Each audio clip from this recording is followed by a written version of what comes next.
Hello and welcome back. This is MoneyFit MD.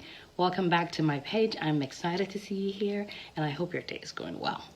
Today we're going to be talking about a very important topic, which is how to set your financial goals. So a couple of years ago, I actually remember this very well. One of the financial blogs that I'm a part of, we had asked for what people's financial goals were, and it was really interesting and really educational to see the goals that people had. They were completely different and all over the chart. Some people wanted to buy a car, sell a car, buy a house, sell a house, upsize, downsize, make more, cut back at work. There were so many different financial goals. It was really, really interesting to see that. What I kind of took out from this exercise was that we all have different goals, and that's okay. And it's really, really important to not compare yourself with anybody else. The only person you need to compare yourself to is you. So what financial goals and having a well-organized, written out goal does, it helps you compare yourself to yourself from yesterday, so you can see how well you're doing and how much further you need to go towards achieving your goals.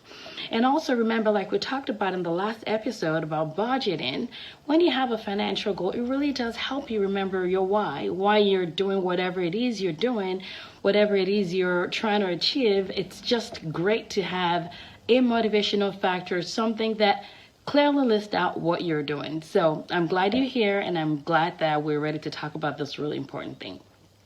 So one component of a very successful financial goal is that it has to be yours. It has to be yours. It has to be unique. It has to be specific to your story, to your life, to your background, to your family, to your responsibilities. And when I say yours, it could mean yours as an individual if you're single, or it could mean yours as a family, or if you're married, if you have a partner, whatever that is. But it has to be reflective of what's important to you. Some people choose to do this by themselves, and I actually think that's a great idea. So one recommendation or suggestion that I would have is, if you have a spouse, write down your financial goals by yourself, and they should write their financial goals by yourself. You would be amazed by the things you will learn about your spouse. It may be that moment that you realize that your spouse actually has a plan of buying a Tesla in the next 3 months. Well, your goal is to pay off your student debt in 10 years. So my point is, it's a very interesting exercise to do as a couple, and it really does open the door for some really, really important conversations. And as we all know, communication is important, and I cannot think of a better way of getting a communication with your spouse started or continued than by setting your financial goals individually and as a family. Okay. The number 2 thing that I want you to keep in mind, that your goals have to be bold. Yes, bold. If your goals don't give you a little tachycardia, if it doesn't increase your heart rate a little bit, you're not stretching yourself. And it's good to stretch yourself. That's how we all grow, right? So make sure that your goals are bold. If you're thinking about small goals, it's fine. If you're thinking about big goals, it's okay. But make sure they are bold. Do not worry too much about how you're going to achieve them at this moment, but make sure they're bold.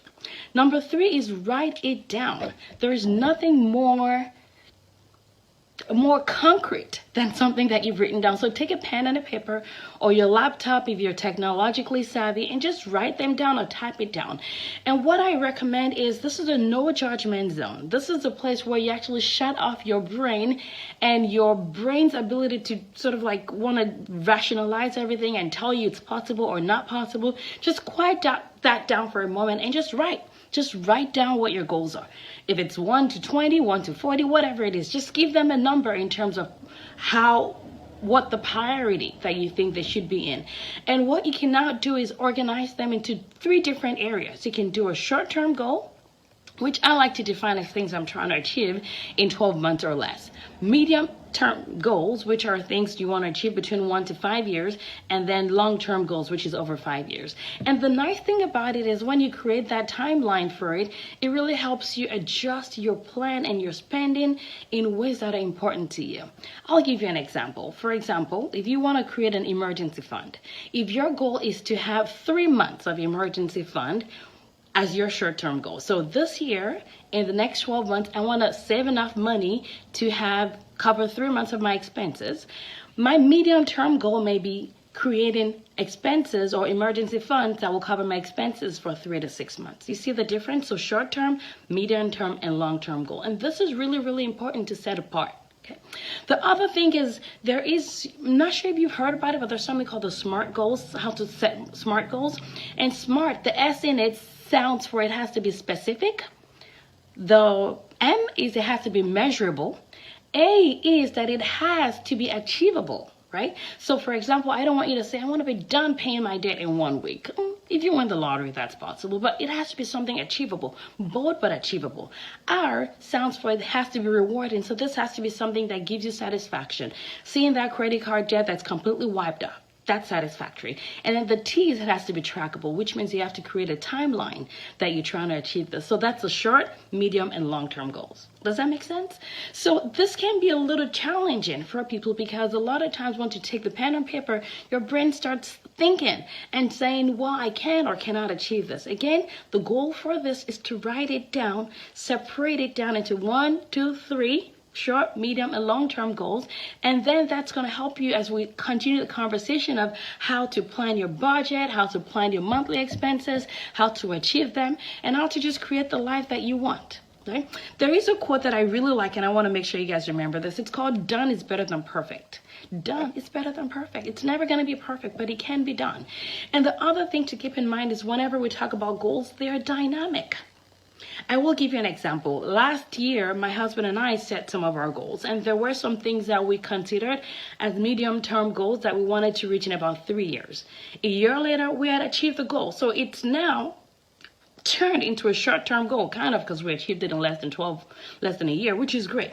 But the benefit to reassessing and looking back at our goals is that maybe we set our bar too low. Maybe we're too nervous. Maybe we're too scared, right? Maybe we can actually do more than we thought we could.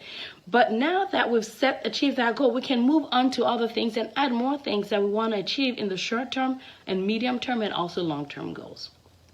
So just to summarize, if you want to create a financial goal, which I highly, highly recommend, it has to be 1, yours, unique to you because you're unique and perfect the way you are. Number 2, it has to be bold, give you a little bit of tachycardia. And number 3, write them down and remember to set your SMART goal, S-M-A-R-T goal. So I believe in you. I believe you can do this. I believe you can achieve this. Yes, it may be hard to do, but we are humans. We can do hard things, and I believe you can.